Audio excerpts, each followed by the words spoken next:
Scorpio हाय। Scorpio ये एक situational reading है। मैं एक सिचुएशन का past present future output and obstacles check करूंगी। ये सिचुएशन अगर आपसे रेजोनेट हो रही है तो ये रीडिंग आपके लिए है। Situation Scorpio is dealing with. Scorpio जो सिचुएशन मैं आपके लिए देख रही हूँ यहाँ पे वो ये कि कुछ आप अपनी स्टेबिलिटी को लेके सोच रहे हैं एंड आपकी तरफ कुछ आ रहा है एंड आप कुछ करना चाह रहे हैं बट खुद ही आप उसे ब्लॉक कर रहे हैं। तो जो सिचुएशन आप डील कर रहे हैं वो ये कि आप सोच रहे हो कि मैं क्या करूं मेरी स्टेबिलिटी को लेके, बट यूनिवर्स जब आपको बता रही है कि क्या करना चाहिए आपको, तो आप खुद ही उसको ब्लॉक कर ले रहे हो अपने ओवर थिंकिंग की वजह से या नेगेटिव थिंकिंग की वजह से। तो ये सिचुएशन बहुत ही क्लियर कट है कि अगर ये रिलेशन है तो ये हो सकता है कि आपकी तरफ एक कोई रिलेशन आ रहा है एंड यूनिवर्स आपको बता रहे हैं कि क्या करना चाहिए बट आप उसे ब्लॉक कर रहे हैं। और अगर ये एक कोई काम है तो ये हो सकता है कि उसको लेके आप आइडिया सोच रहे हो या फिर ये सोच रहे हो कि आपको क्या एक्शन लेना चाहिए, बिजनेस करना चाहिए या नहीं करना चाहिए, या फिर जॉब स्विच करनी चाहिए या नहीं करनी चाहिए। यूनिवर्स आपको खुद से बता रही है कि कैसे करना है कि नहीं करना है, बट आप उसे ब्लॉक कर रहे हो। आप उसे कहीं न कहीं रोक रहे हो कि नहीं, नहीं, शायद ये आंसर नहीं है, अपने इंट्यूशन पे फोकस नहीं कर रहे हो। पास्ट में एक कोई स्टेबल एनर्जी थी जो आपके लिए बहुत इम्पोर्टेंट थी। जिस सिचुएशन में आप एनर्जी दे रहे थे डेफिनिटली उसमें कुछ प्रॉब्लम्स आई थी जिसकी वजह से आपको इंटरनली हीलिंग करनी पड़ी, थोड़ी सी ओवरथिंकिंग थी, बट आपकी स्टेबिलिटी को आपने स्विच कर दिया एक जगह से दूसरी जगह पे। पहले आप जिस चीज़ में स्टेबिलिटी ढूँढ रहे थे, अब दूसरी चीज़ में स्टेबिलिटी ढूँढ रहे हैं। जैसे कि पहले आप अगर प्यार में स्टेबिलिटी ढूँढते थे, तो अब आप अपने वर्क में स्टेबिलिटी ढूँढ रहे हैं। अपने अपने लिए एनर्जी डालने में स्टेबिलिटी ढूँढ रहे हैं। करंट में एक लव रिलेशन है जो वापस आना चाहता है आपकी लाइफ में। कोई एक कनेक्शन है जिसको लेके आपने काफ़ी ज़्यादा हीलिंग की है, काफ़ी ओवरथिंकिंग की है।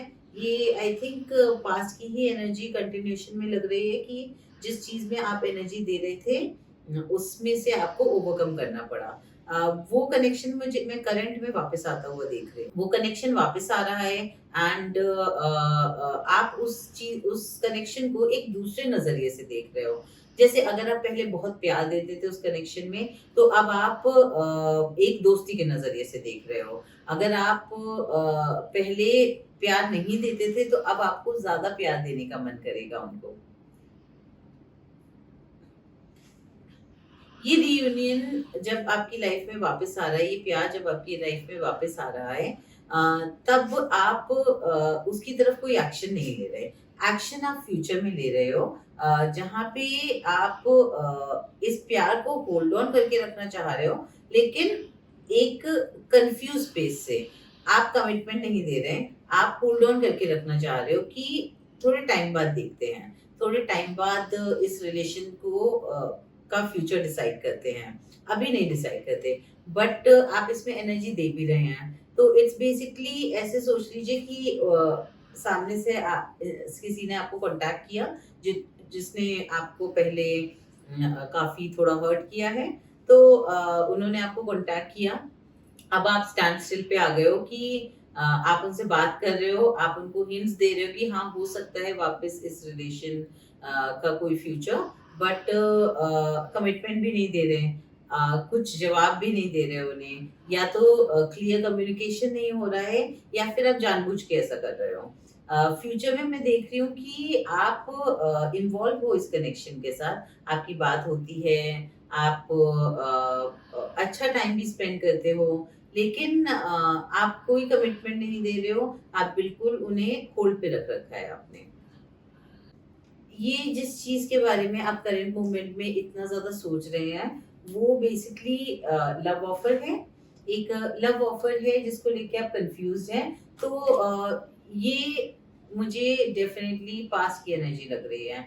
सो ये रीडिंग में आप एक रिलेशन में थे जिसमें किसी ने आपको हर्ट किया एंड वो सिचुएशन अभी वापस आ रहा है आपकी लाइफ में करंट मोमेंट में, और बहुत ही प्रॉमिसिंग लग रहा है वापस आते हुए।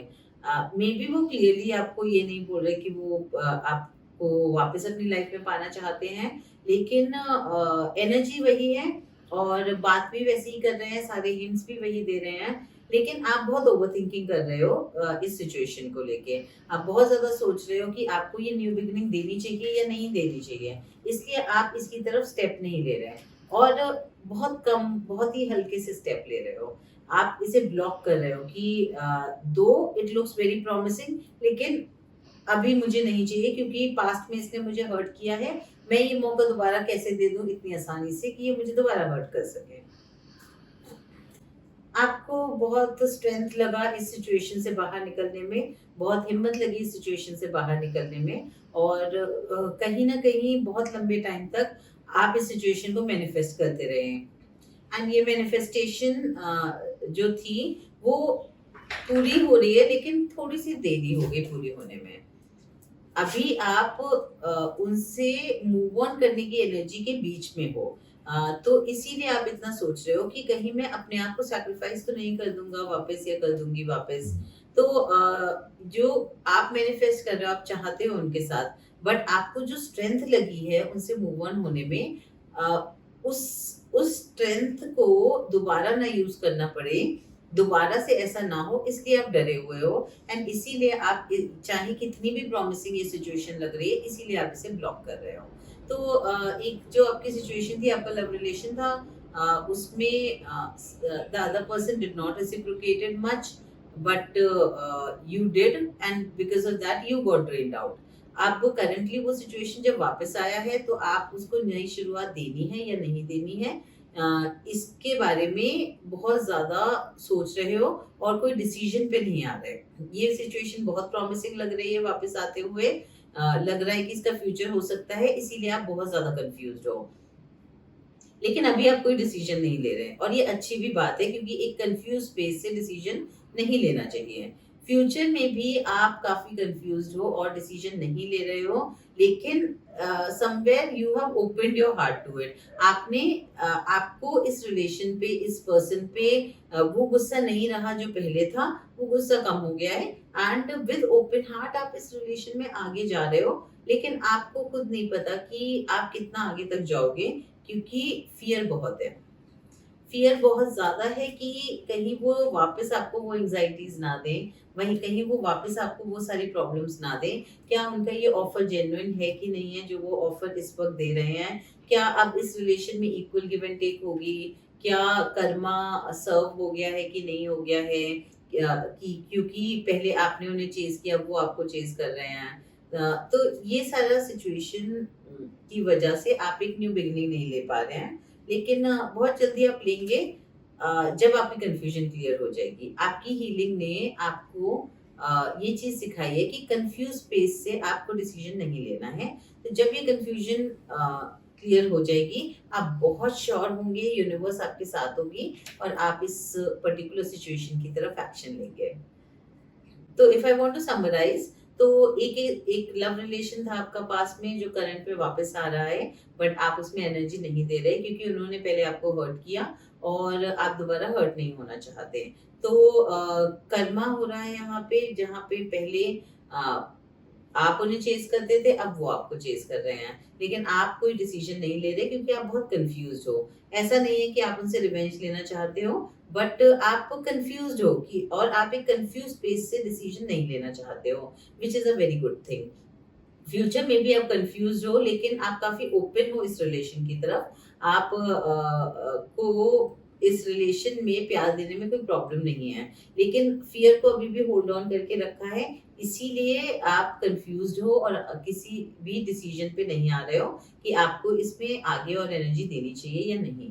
वेरी सून आप एक नई बिगनिंग करोगे, चाहे इस रिलेशन के साथ या इस रिलेशन के बिना, जो कि बहुत हैप्पी न्यू बिगिनिंग होगी।